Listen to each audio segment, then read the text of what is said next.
I want to talk briefly about this bank stuff that's been going on because I really don't know a whole lot about math and finances. I think it's called. I don't know a whole lot about that stuff, but I do think that the issue here is that there's too much soft money in the world, and you know what soft money is, right? Soft money is a bunch of zeros that get shift around, shift around, in our financial sphere. So in the sense, there's far more money, quote unquote, that is soft, that is just digital bits and bytes being sent back and forth between banks, than there is hard currency. And apparently any hard currency we have is probably going into Ukraine, but even then you can't be sure that that's not just soft money as well. You talk about a few months back, they had that Sam Bankman-Fried thing. These investment funds or these banks, they'll get a hold of like money, and they'll get money on a paper line, or the soft money line. It's like, okay, well, we could bet this on like the stock, these bonds or something like that. And sometimes they'll put them into, diversity, equity, and inclusion projects, to showcase how woke their company is, or they can invest in like, what we're talking about is like Silicon Valley Bank. We're talking about a bank that probably deals with like Silicon Valley companies.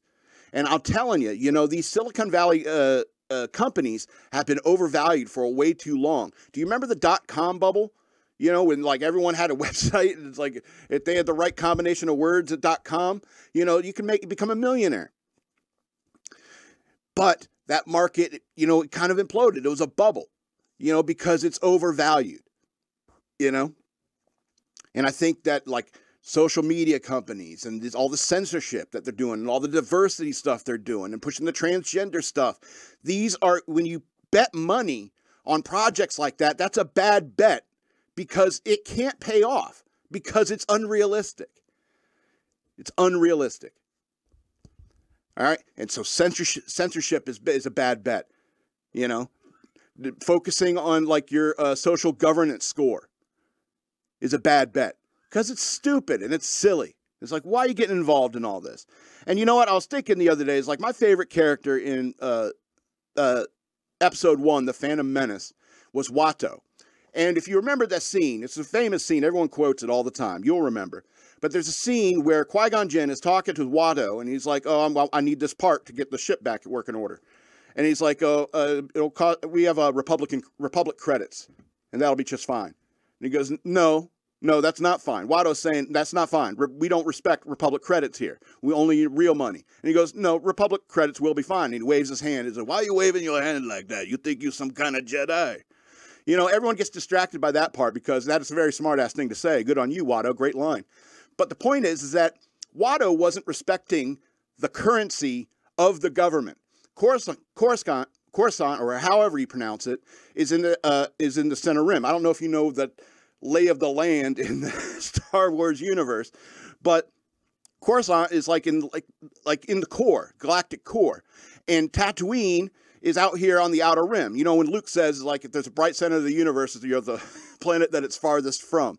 It's in the outer rim, and so and the Hutts control Nal Hutta and Tatooine, which are in the same system.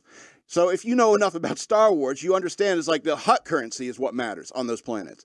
You may say you have a government, all right? And then I started thinking even more about episode 1 and what he's talking about. Because in episode 1, they're flying into Coruscant, and they're having this conversation with Anakin. It's like, oh, the whole planet's a city. Isn't that neat? And it's like, wait a minute. If the whole planet's a city, do you have any resources? Where do you get your water from? Where do you get your food from? What do you export?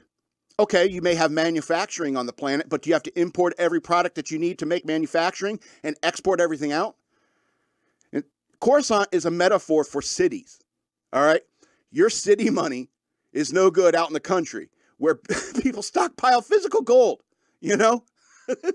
gold coins, the small, what do they call it? Easily negotiable properties, all right?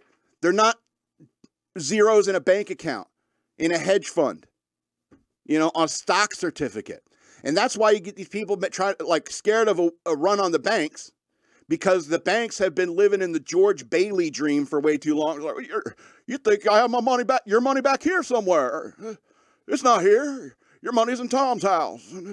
It's like, okay, whatever. Where's my money? And I've always been of the principle that if I go to my bank and I want to see my account, I have say $3,000 in my account. I want to see it all in nickels in front of me right now. In nickels. I think they should have that kind of money.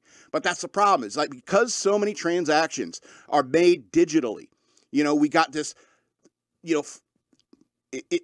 a weird matrix of fake money being shifted around constantly.